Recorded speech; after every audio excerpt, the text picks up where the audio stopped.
I'm your friend, Dr. Charles Apoki. People don't know why I use that phrase Apoki. Most people spell my name very wrongly, and so I deliberately emphasize Apoki. But people, they will still go ahead and spell it wrongly. In case you are sending me a check, it's Dr. Charles Apoki. Good morning, good afternoon, good evening from wherever you are all over the world.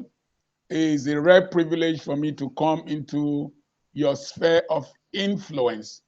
And we're going to do an interview, and I think you will learn a lot from it. With me in the studio is I'm Dr. Ofoma Apoki. Thanks for having us. It's no, say it, Dr. Ufoma Apoki.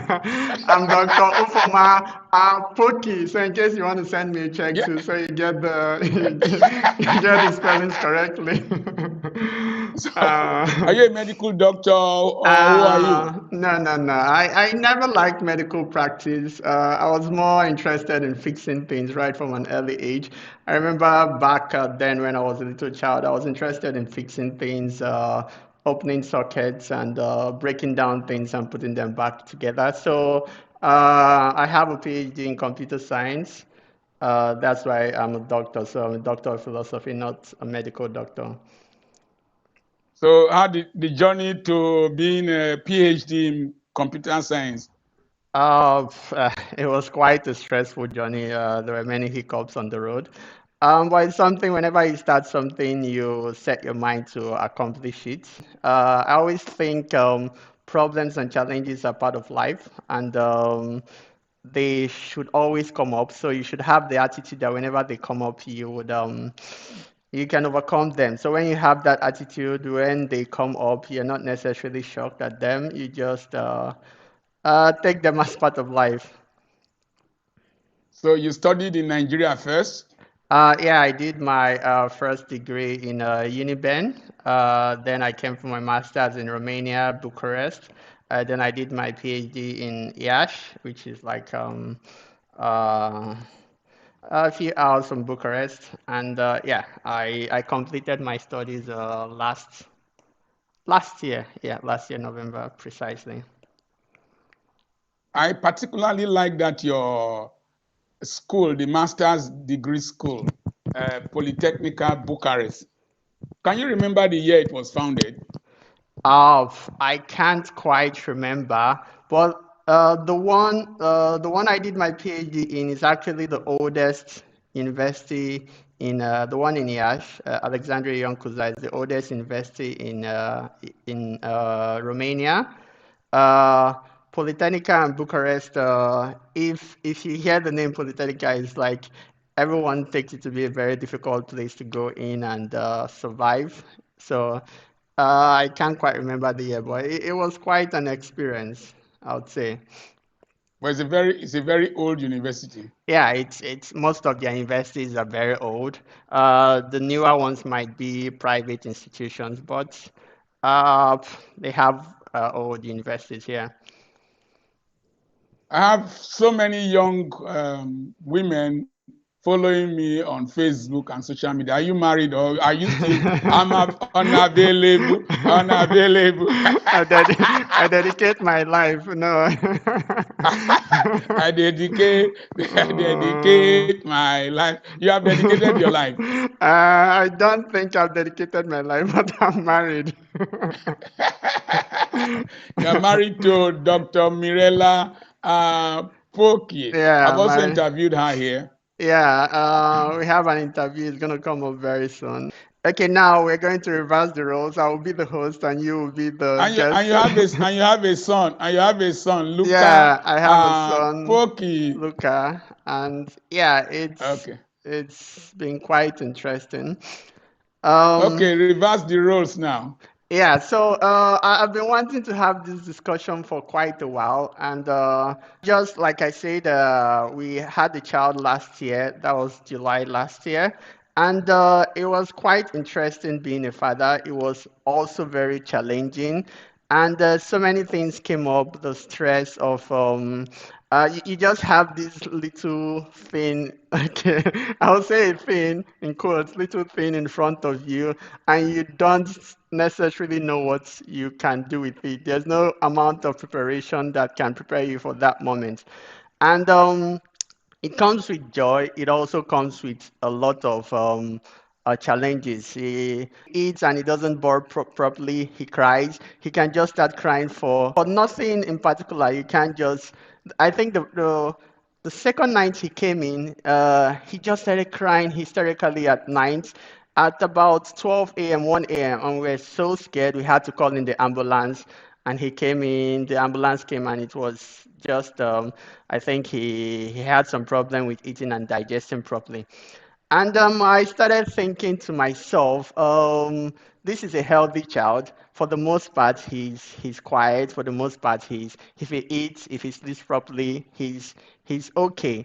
But for a family that I had to work, thank God. Okay, we'll discuss this later. Thank God the system here they give you a period of like 2 years where you can stay with your child. That's the mother or the father.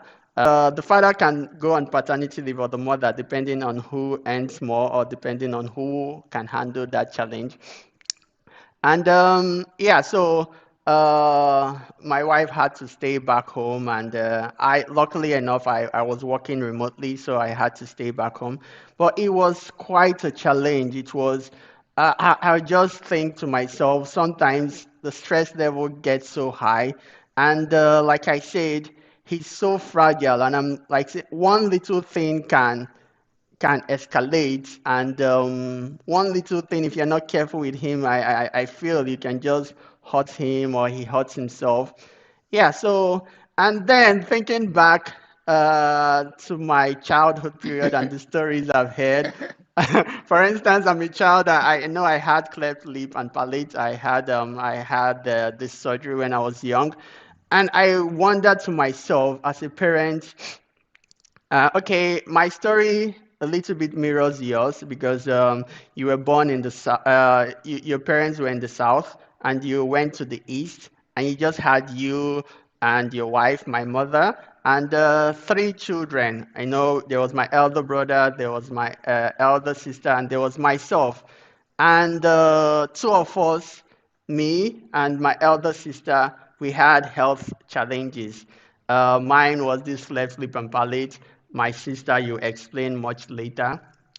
And I was wondering to myself, if I was in a situation where I had a child with a health challenge. I know medicine has advanced, there are so a lot of advances that some things can be avoided, but there's no amount of medical advancement that would necessarily take away some congenital issues and stuff.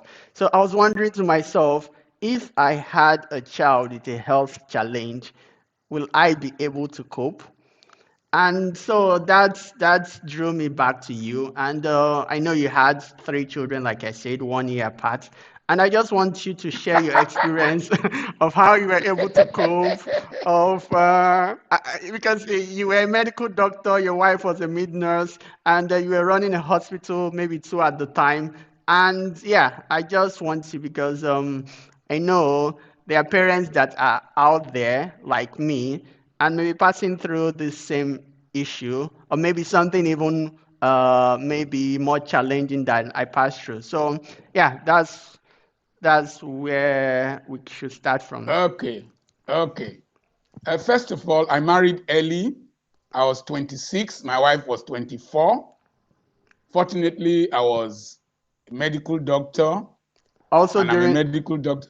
during the youth service, you have to mention Yes, that. during the youth service, got married. We were staying in a room and a parlor. The bed was 6 springs of Vono in those days, and I had to lie on the floor while my wife slept on the bed.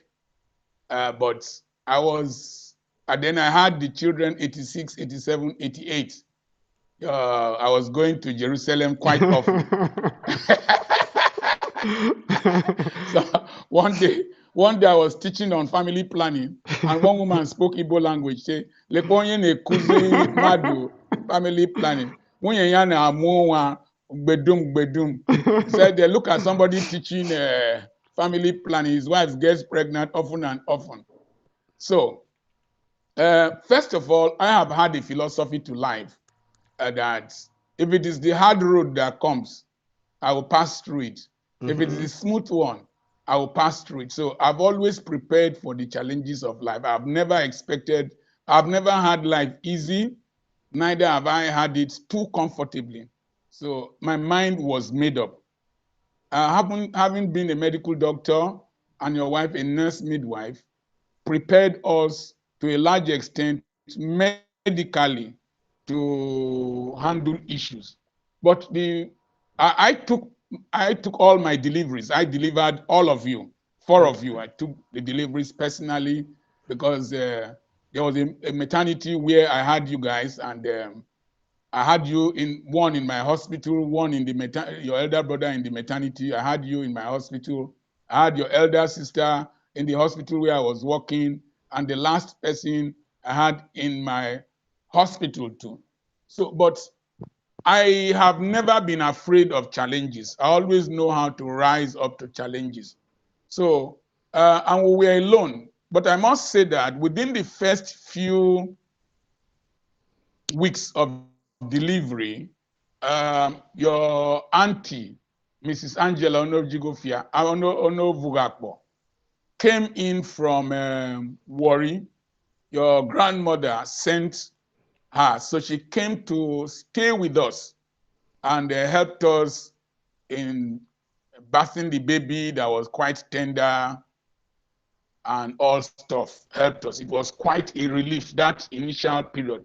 But she had to go back to work after about 2 weeks of stay. And I took over the challenge. When I finished delivering my wife, I will carry her to the bathroom. I will give her a warm bath. I will wash the bloody clothes and whatever. Then I learned how to, in those days, we had no diapers like the ones you have today. Yeah. So we had cloth napkins. So I learned how to do that, learned how to powder the baby, and learned how to prepare stuff. So that was how I was able to assist my wife. And when she's sleeping, I will carry the baby. And when I need to sleep, she carries the baby. So we're alternating things, but it was real fun for us. Then there were times I had challenges too. The doctor, Dr. Mimi Apoki, there was one day he would just twitch like this, twitch. I was wondering, does this child have tetanus?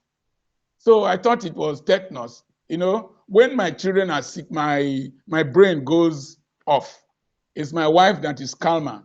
So I went and started looking for medication and all that, but the child was just normal.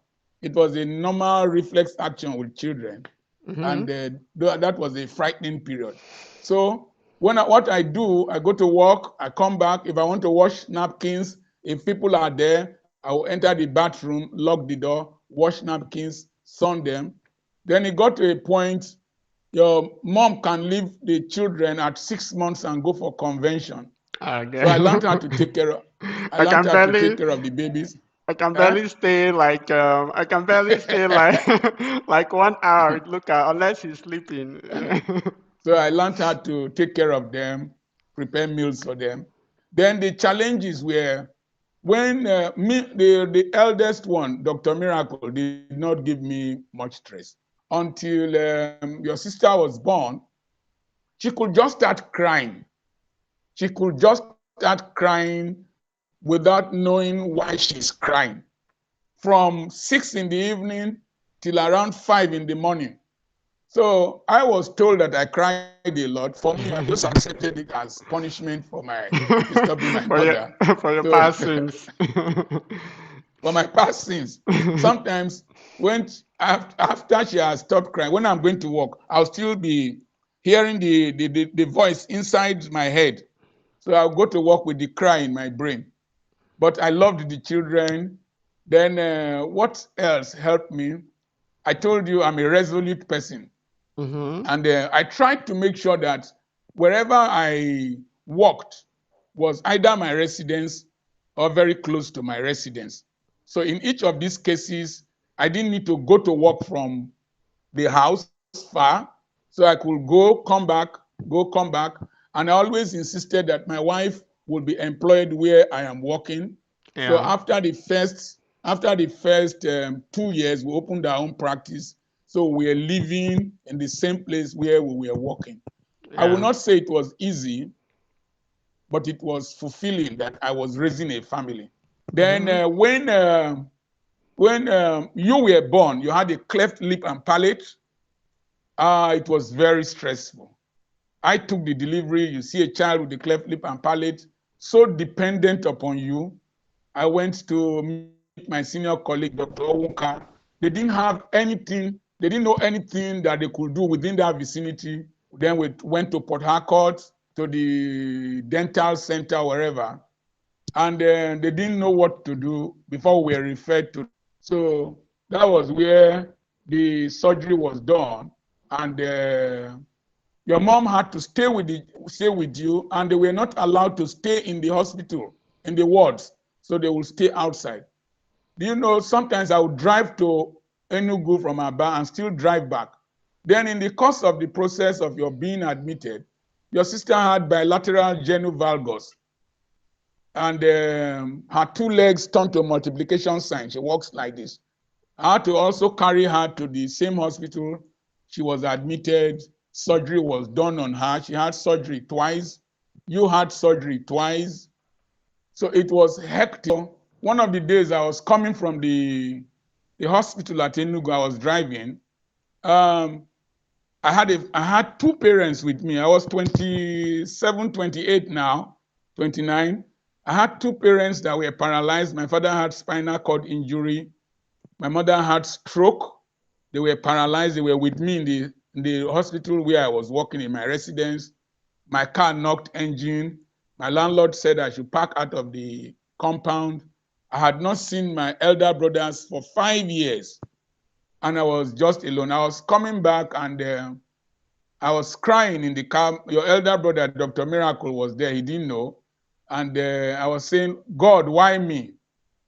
Then God said, why not you? Somebody has to pass through it to encourage others. I didn't know that this interview will take place one day to encourage somebody that you can have challenges with children, and if you are resolute and stand firm, then you will be able to become a testimony in future.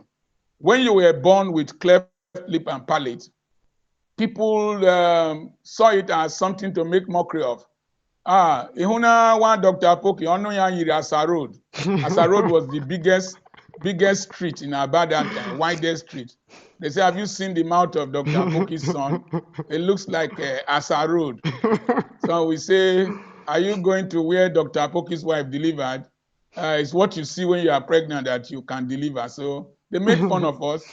When I want to bring you out to travel out with you, people in the surrounding, they want to peep to see what was going on.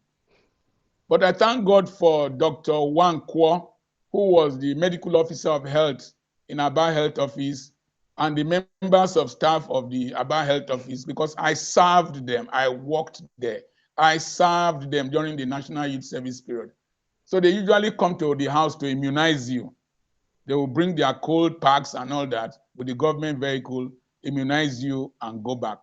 So that helped a great deal. But Mrs. Teresa Uzochikwa came and was a source of succor. He said that this child was going to be a special child, was going to be a brilliant child, and all she said came to pass. Reverend John Marshall Okposio came and prayed, and some of the brethren were quite helpful. Some made mockery, but I have learned to stand and face my challenges. I don't run from challenges. It was not easy, but when you have a wife and a husband that have had life not too easily. My wife was a house girl to her uncle. Recently, when I went to give a lecture in the Delta State University, it was the wife of that uncle that was reading my citation, and I informed the audience. So we have come through difficulties and challenges, and we've known how to stand and face them. God helped us. And moreover, your mom took care of one of your cousins called Orien Imoje Yeah, all right. Erupo. Yes. So having taken care of other people's children, she was able to cope in taking care of taking care of you. But you guys cried a lot. You didn't cry much. Ese cried terribly. Ejiro cried terribly. Me, I just accepted it as punishment for my own crying. And if it is a sentence, I was ready to send a container, fed you for some while, and after that, you took baby's formula throughout. Ejiro did not breastfeed, so she took baby formula throughout. We had house girls, but they were terrible. They were the ones that will eat, they will lick the baby food. One carried Ejiro that when she had your elder sister, she had POP on her legs. She went there, put her under the mattress and broke the legs again. Wow. So we had to take her to Enugu to reset the legs. We had terrible housemates. We also had good ones. So that's how we were able to cope for some time. Yeah, it's And then school run. These three children were 86, 87, 88. So they were yeah, all entering school one after at the the same other. time. Uh, yes, three of them were using napkins at the same time. Three of them were sucking feeding bottles at the same time. It was not easy, but God helped us. And we were running medical practice and doing stuff. So that's how we coped. Yeah, it's quite fascinating. I think probably I got this resolute mindset a little bit from you, not expecting things to be easy, and being Yes, able to face difficulties. And yes, I also wanted to talk about this Omugo system that we have in Nigeria. I think it's yes. probably only in the south. I know, for instance, I had one of my cousins, Cordelia. She's in the UK. She wanted to come over to Romania to help me. And I was like, okay, it's not that necessary, but if I had a second chance, I would definitely invite her to help me during that period. I know Okay. you had the chance of having people around you, not in your family, that could help you. What Yes. would be your advice for like people who might not have these privileges, I would say, or let's say people who you just have, let's say, the mother and the father alone, and they are just they only have to face these challenges themselves. Um, as I said earlier on, be resolute, confront your challenges head on, and don't expect too many favors from people. Um, and don't be easily overwhelmed. You Yeah, see, yeah. if you are, as you got married, you know you will have children. And Mm-hmm. if you are going to have children, you take care of them. You have to do school runs. You have to wake up. You have to see. So life is not easy. Whoever is thinking it's going to be easy is deluding his or herself. So the Omugo system in Nigeria is a buffer system. It is common in the southern part of Nigeria because we are not as communal as the northern part of Nigeria. In the Mm-hmm. northern part of Nigeria, they are they can live in a big compound, transgenerational relationship in a big setting. So they could have assistance within the compound. So, but because we work in different places and people come and visit us, I mean, people come to help. The Omugo system has its advantages in that it helps the mother to recover, prevents the stress that might accompany delivery, postpartum challenges.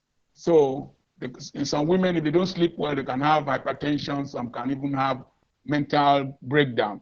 But and then some of the mothers that come um, prevent the aggression that some new mothers might have. That is the ones who deliver the new baby.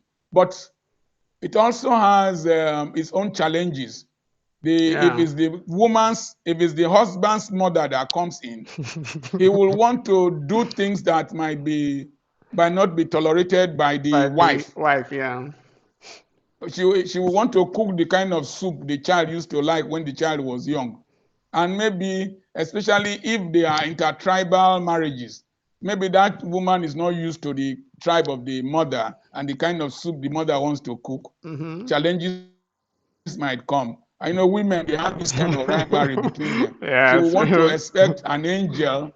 She will want to expect an angel from the daughter-in-law when she was not an angel to her own husband. Yeah. And then I've seen the one that went somewhere and was collecting the cans of milk they were drinking every day and carried the cans of milk home to go and show to the people empty cans of milk. They thought that she was collecting them to do moi moi in those days.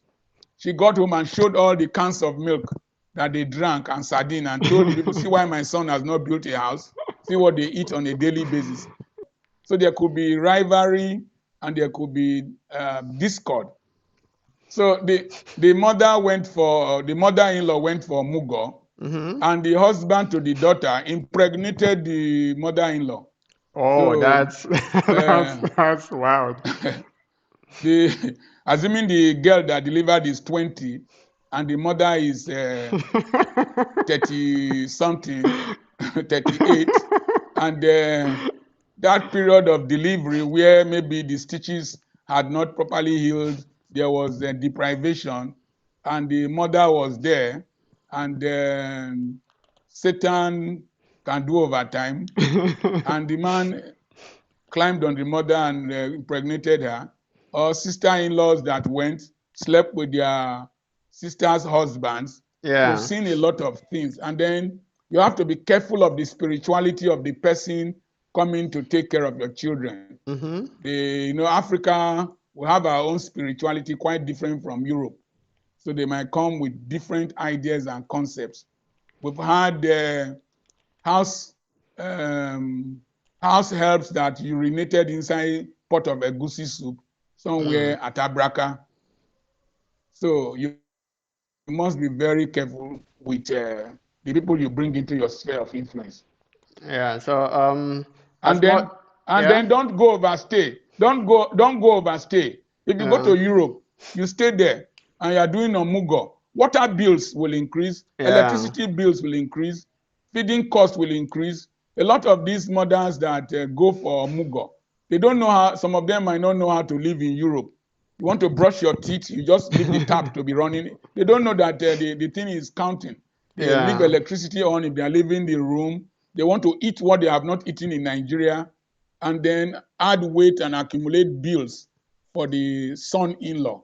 One Yeah. would suggest that, but sometimes it's cheaper because it saves cost because you can't afford a nanny in some of these countries. Like in Yeah. That's Australia, true. you can't. It's difficult for you to afford a nanny. But when people go, they should, as much as possible, come back to their own husbands that they left at home. Mm-hmm. Don't leave an old man like me and go and be taking care of a new baby. I gave birth to the father and I gave birth to the mother. Don't deprive me and go and start taking care of junior when senior is here, area grandfather. Yeah. sometimes, sometimes they just neglect us. I was preaching in a church and I was saying, you leave me for 3 months and you go, not knowing that the woman I was pointing to just came from overseas after about 3 to 6 months. You know, there are men who have died at home alone because their wives went for Omugo. I live in this house alone with your mother, and it's very difficult for me to stay here alone. I don't know how to cook. If I cook, it's like a chemical reaction, it's a precipitate.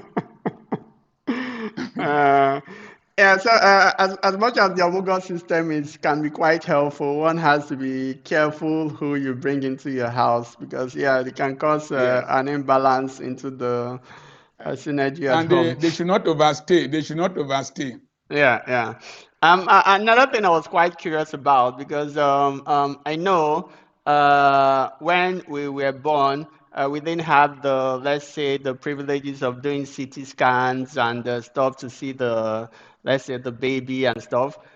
We did a lot Right. of that for Luca, and even with the advanced medical options we had, um, there were quite some inconsistencies in the, okay, let's say some doctors will say he's this number of weeks, other doctors will say this. I know with I remember.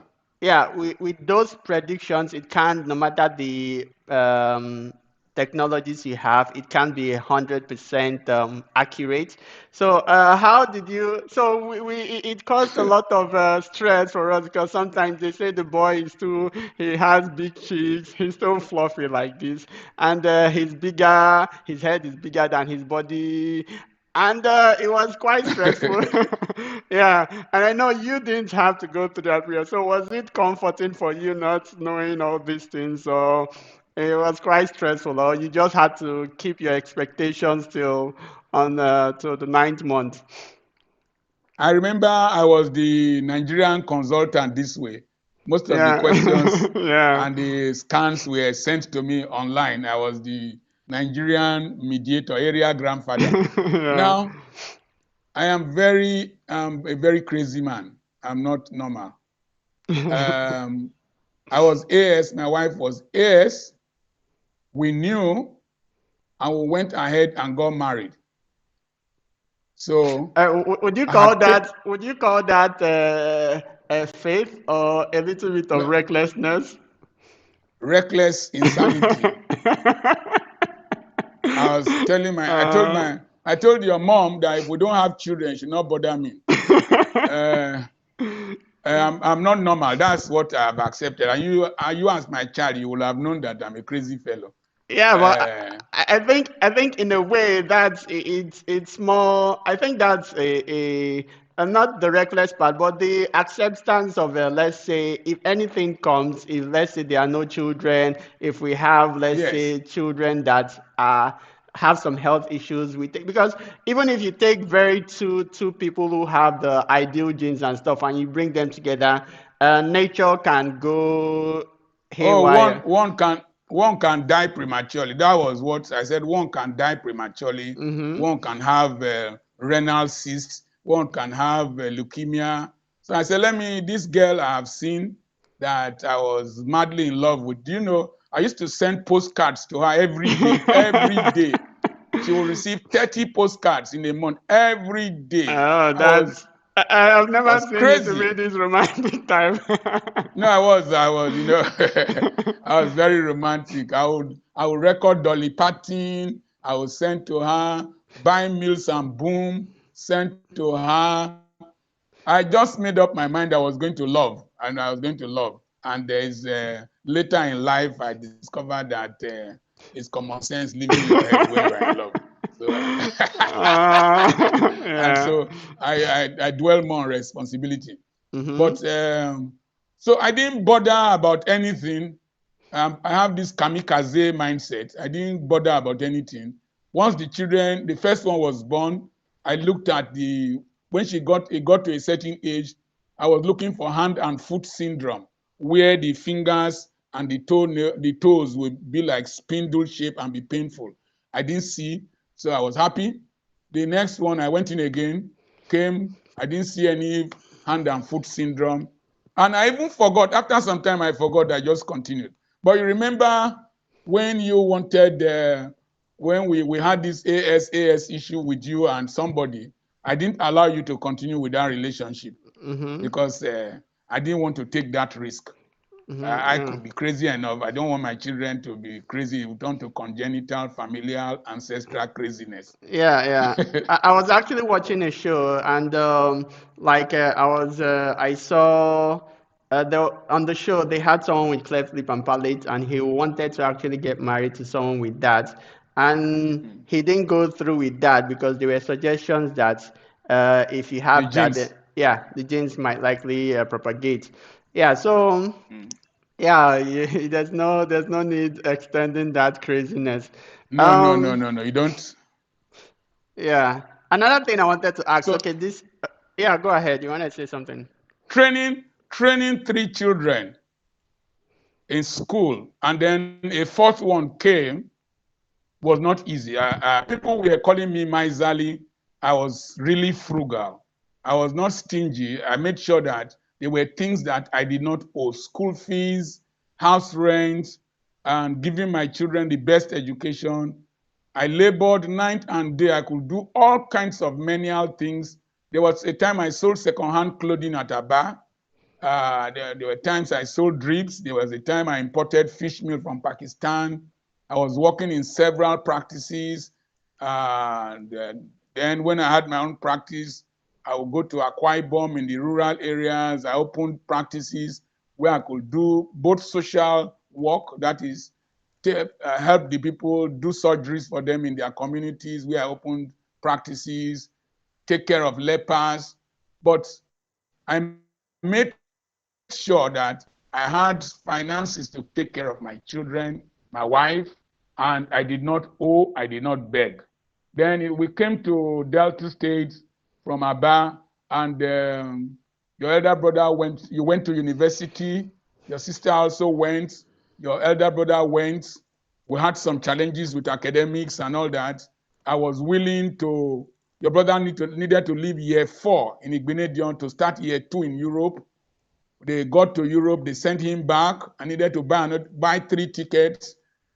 Then your sister, I took her from year 3 to write JAMB when she had her own challenges. Then you had challenge, you came back from Europe, I sent you back. Essay was in Europe, he wanted to change course.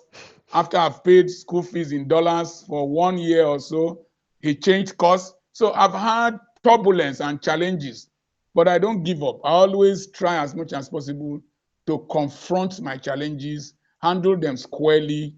It will surprise you that I might get inspiration from people like Saddam Hussein, Osama bin Laden.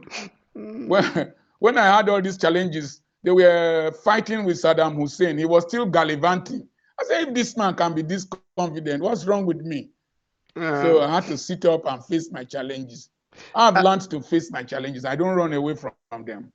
Yeah, while you were talking, it brings me to this question. People see you as a very harsh person. I personally saw you as a very harsh person growing up.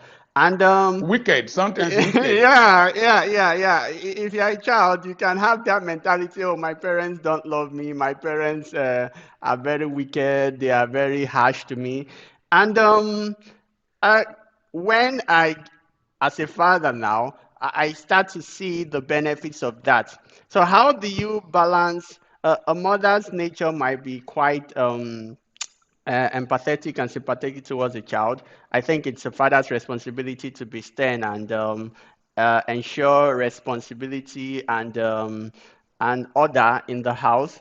How did you balance between being harsh and being stern and difficult, and also creating a comfortable environment for your child? Because, for instance, there are things you experience in childhood that you didn't want your children to experience, but also you don't want to create a comfortable environment for them because too much comfort. How does this go?